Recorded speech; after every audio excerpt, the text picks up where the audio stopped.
असांजे ताणे जे गूंज में साईं मोहतरम रुख सिंधी साहब ॼाण थो त जमहूरी तसलसुल आहे चयो हीअ पार्टी आई आहे असांखे नवा चेहरा नसीब थिया आहिनि असांजा दोस्त तव्हां एॾां ॾिसो साईं मुंहिंजी मर्ज़ी आहे मूंखे ॻाल्हाइण सिंध में अदबी संगत जो तमामु वॾो किरदारु आयो आहे 1971 77 उन खां पोइ जेको बि सिंधी ॿोलीअ जे हवाले सां न सिर्फ़ु सिंधी ॿोली पर सिंध जे हक़नि जे हवाले सां सिंधी अदबी संगत जो वॾो किरदारु आयो आहे हुननि जिदोजहद कई आहे उहा जिदोजहद न रुगो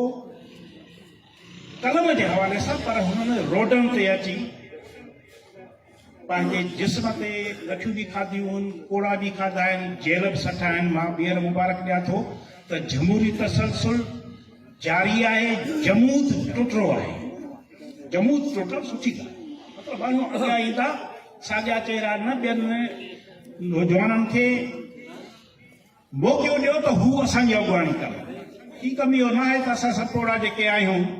सदाई माना तव्हांजे अॻुवाण बाबा तव्हां बीहो असां अॻियां था हलूं तव्हां असांजे पोयां अचो पोइ ग़लति आहियूं सही आहे पर तव्हांखे हलणो इन करे हिन पार्टीअ खे असांखे उमेदु आहे मूंखे उमेदु आहे सभिनी दोस्तनि खे सॼी सिंध खे उमेदु आहे त हीअ पार्टी जेका आहे पंहिंजो किरदारु अदा कंदी सेहतमंद अदबी रवायतुनि खे जनमु ॾींदी सेहतमंद अदबी रवायत सिंधु सभ्यता जा अगरि पसंद जे साथियुनि जेके बि हिते वेठा आहिनि उन्हनि लाइ मां नऊं कोन आहियां न हू मुंहिंजे लाइ नवां आहिनि मां टियों दफ़ो शायदि हिते आयो आहियां सिंधु सभ्यता जे हवाले सां जेको हीउ अॼु मुंहिंजो किताबु आहे उन ते मूं पहिरियां बि हिते लेक्चर ॻाल्हायो आहे अॼु बि दोस्तनि जा थोरो मुख़्तसिर मां ॻाल्हि ॿोल कंदुसि त जीअं दोस्तनि खे ख़बर पइजे त हिन किताब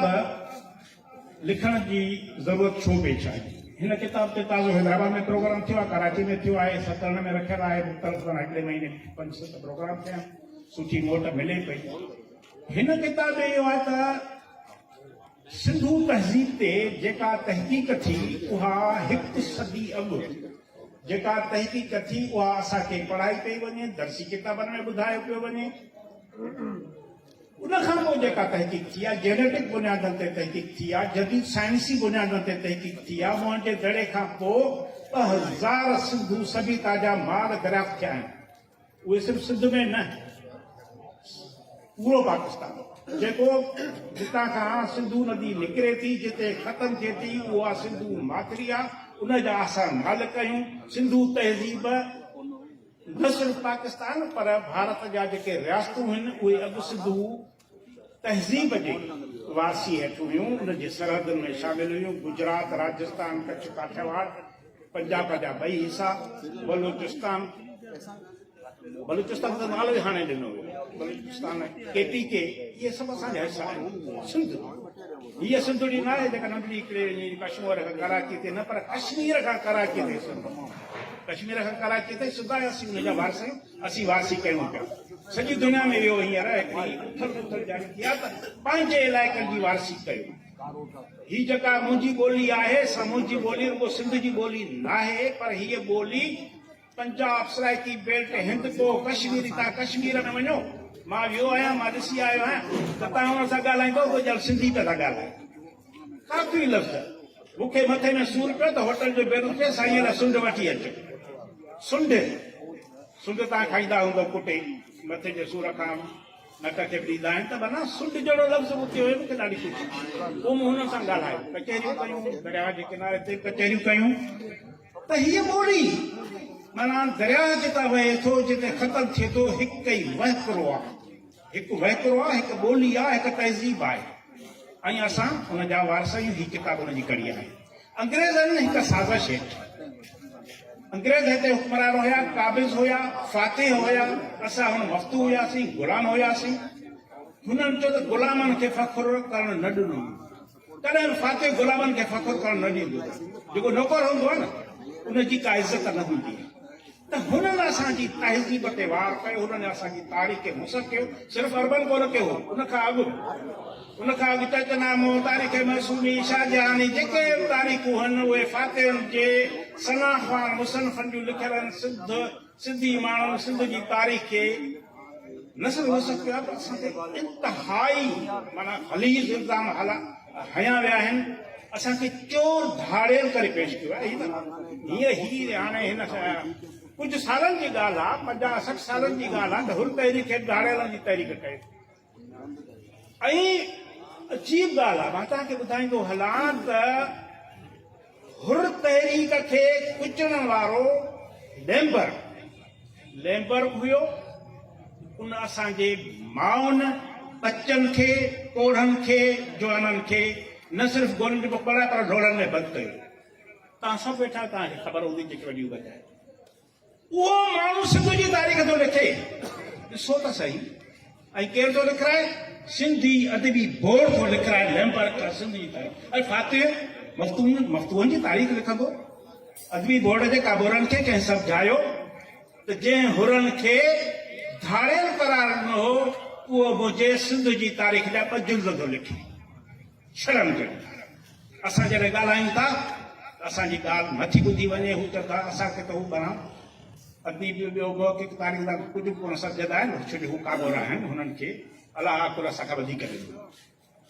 त हिन किताब में अंग्रेज़नि जे उन साज़िशी थ्योरी खे दलीलनि सां रद्द कयो वियो आहे। हिन में जेको हिकु हिकु अखर साम्हूं लिखियो आहे, मां उनजो ज़िम्मेवार आहियां। इहा ॻाल्हि हैदराबाद जे अदीबनि जे साम्हूं मूं कई त हिते सभु शइ दलीलनि सां, सबूतनि सां, रेफरेंस सां मूं साबित कई आहे त इहा अंग्रेज़नि जी साज़िश हुई। हिते को बि दरावड़ कोन रहंदो हो। सिंध जा ही पुट रहंदा जेके मुंहिंजे साम्हूं वेठा आहिनि, मंगरिया, डांगरा, समा, सूमरा, अबड़ा, ये सभु जेके ज़ातियूं बि इहे ई हज़ार सालनि खां सिंध जा वारस आहिनि। इहे किथां आया? जेके जेको आहे हितां खां 1000 मील परे इंडिया जे हिकिड़े कुंड ते वेठा आहिनि, उन्हनि खे असांजे तहज़ीब जो वारस करार ॾिनो वई। हितां जे माण्हुनि खे चई त तव्हांजी तहज़ीब कान्हे। माना ज़हनी गुलामी मुब्तला असांखे कयो वियो, कोर्स ठाहियो वियो। निकावली जो जेको तइलीमी सिस्टम आहे उन ते मूं ॻाल्हायो आहे। उहे गजानियूं किथे थियूं? उन्हनि में चयुनि त हिननि जो अहिड़े नमूने ज़हन माउफ कयो, हिननि खे ख़तमु करे छॾियो, ज़हनी तौरु ख़तमु करियो। माण्हू आहिनि जानवर वांगुरु फिरंदा रहंदा, को मसइलो कोन्हे। हीअ असां जे साम्हूं न ईंदा, असांखां न विढ़ंदा। त हुननि चयो त हीअ तहज़ीब जेका मुंहनि जे दड़े जी, हीअ मुंहनि जो दड़ो न, राखी गलीअ जी तहज़ीब आहे, हड़प्पा जी तहज़ीब आहे, लोथल जी तहज़ीब आहे। ही 2000 बाग मिलिया आहिनि। से सिर्फ़ु सिंध मां न, असांजी सुई रुगो मुंहनि जे दड़े ते अटकी बीहणु न घुरिजे। हीअ वॾी तहज़ीब, महरगढ़, अफ़गानिस्तान जे मंडे माना उहा सॼी दुनिया में तहक़ीक़ थी आहे। हुननि चयो आहे त हिन तहज़ीब जा उहे माण्हू वारस जेके हिन वक़्तु सिंध में रहनि, हिन तहज़ीब जा उहे वारस कोन्हनि जेकी 1000 मील परे वेठा आहिनि। दरावड़ शेख याज़ जहिड़ो माण्हू इलाही अदीब, बराबरि उहो हुननि जो मसइलो हुयो त हुननि माण्हुनि खे दरावड़ी हुजण ते फ़ख़ुरु पिए महसूसु कयो त असां दरावड़ जो औलाद आहियूं। मूं चयो जेके दरावड़ जो औलाद आहियो त ही मंगरिया, गांगरा, सूमरा, हे समा, हे सभु कंहिंजो औलाद आहिनि? सिंध त हिननि जी आहे न। ही 1000 सालनि खां सिंधी तारीख़, तव्हां सिंधी तारीख़ पढ़ो, सिंध जो माण्हू पंहिंजो वतन छॾे भॻो कोन्हे। अफ़गानी भॼी था अचनि, ॿियूं क़ौमूं हमला था अचनि, भॼी था अचनि, सिंध जो माण्हू भॻो कोन्हे। हीअ जॾहिं तहज़ीब ढुरकी पई, उनजे सबबनि ते मूं ॻाल्हायो आहे ऐं दुनिया साबित कयो, दुनिया जे माहिरनि साबित कयो आहे त हिन तहज़ीब जो ढुरकी पवण जेके ज़वाल था चवनि, उनजो सबबु हुयो वॾियूं ॿोॾूं। तव्हांजे आॾो कुझु ॿोॾूं आयूं आहिनि 20 सालनि जे अंदरि। ॿोॾुनि में शहर तबाह थी वेंदा आहिनि, माण्हू लॾे वेंदा आहिनि। कंदकोट जो माण्हू वञी कराची पहुचंदो आहे, मटियारे जो माण्हू वञी कंहिं ॿिए शहर में पहुचंदो आहे, हैदराबाद जे कैंपुनि में अची पहुचंदो आहे। पर जॾहिं पाणी लहंदो आहे त हू वरी पंहिंजे अबाणनि पटरनि ते मोटी ईंदो। ठीकु, तव्हां केतिरा ई अहिड़ा शहर सिंध जा ॾिठा हूंदा जेके दड़नि ते आहिनि। दड़ा हिकिड़ो शहर तबाह थी वञे, वरी उनजे दड़े खे संवारे असां ॿीहर उनजे मथां घर हणींदासीं। असां पंहिंजे शहर जी वारसी ख़तमु न कई आहे। केतिरा शहर आहिनि मुंहिंजे दड़े 7 शहरनि जा, चामू जो दड़ो, या जेके बि तमामु घणा हींअर कंडियारो आहे बेलाणी आहे खोड़ अहिड़ा तव्हां जेकॾहिं सिंध घुमंदव त केतिरा ई शहर मथां ई जॻहुनि ते दड़नि ते ठहियल आहिनि उहे दड़ा मिटीअ दड़ा कोन्हनि उहे शहर दॿिजी विया हुआ ॿोॾुनि जे करे उन खां पोइ माण्हू मोटी आया त सिंध जो माण्हू पंहिंजो देश छॾे भॻो कोन्हे हुनखे हुनजे माना नफ़्सियात में इहा ॻाल्हि शामिल कनि त भॼी वञे मरंदो बच्चा हुनजा जेको आहे सो मारिया वेंदा उहो उते हूंदो भली ॾिसो अॼोकी तारीख़ ॾिसो हाणे जी तारीख़ 10-15 सालनि में जेको असां कुझु आहे मां हुन तफ़सील में नथो वञा असांजा बच्चा जेके मारिया विया आहिनि उन्हनि जो पीउ ॾाढो नानो सभु हिते वेठा आहिनि टोकरीअ में वेठा आहिनि रते देरे में वेठा आहिनि हू माण्हू छॾींदा त अंग्रेज़नि चयो त तव्हां ते आर्यन हमिलो कयो ऐं तव्हां हितां भॼी हलिया वियो केरु हुओ कंहिं तव्हां दरावड़ हुओ हितां जे हिन तहज़ीब जा वारस उहे हितां भॼी हलिया विया तामिल ॾाढो वञी निकिता तीरुगो वञी निकिता करंटाक निकिता वञी त इन जॾहिं हितां ही भॼी विया त पोइ ही माण्हू हिते केरु पिया रहनि ही माण्हू जॾहिं भॼी विया दरावड़ त ही केरु पिया रहनि पर हींअर साइंस जेनेटिक बुनियादनि ते साबित कयो आहे असांजे हॾाउनि पिंजरनि जो बि हिसाब किताब रखी साइंसी बुनियादनि ते उन्हनि साबित कयो आहे त हज़ारे सालनि खां 5000 साल अॻु जेके माण्हू हुया उहे अॼु बि हिते मौजूदु आहिनि उहे हिन देश जा वारस आहिनि उहे वारस न आहिनि जेके हितां खां हज़ारे मेल परे आहिनि बदकिस्मती सां असांजी यूनिवर्सिटी में तहक़ीक़ न पई थी जापान में जर्मनी में इंडिया में तमामु वॾी तहक़ीक़ थी आहे सभई किताब हज़ारे किताब मकाला लिखिया विया आहिनि पर असां वटि अञा बि भैरूमल जी तारीख़ पढ़ाई थी वञे जन्नतुल सिंध पढ़ाई थी वञे बाबा उन खां पोइ वॾियूं तब्दीलियूं अचनि वॾियूं नतीजा तब्दील थी विया आहिनि तमामु घणियूं शायदियूं मिलियूं आहिनि माण्हुनि खे ॿुधायो माण्हुनि खे पढ़ायो माण्हुनि खे ॿुधायो त माण्हू पंहिंजो पाण ते फ़ख़ुरु कनि असां ग़ुलामीअ वारी नफ़्सियात में जीअण नथा चाहियूं असां ग़ुलाम बणिजी कंहिंजी अकायत क़बूल करण लाइ तयारु न आहियूं हिन किताब में इहो ॿुधायो तव्हां दोस्त पढ़ो वरी पढ़ो ऐं जॾहिं तव्हां पढ़ंदव त तव्हांखे सभु सम्झ में अची वेंदो त सिंध ख़िलाफ़ ही साज़िशूं कंहिं कयूं छो कयूं ऐं उन्हनि जो सबबु छा हो तव्हांजी वॾी महिरबानी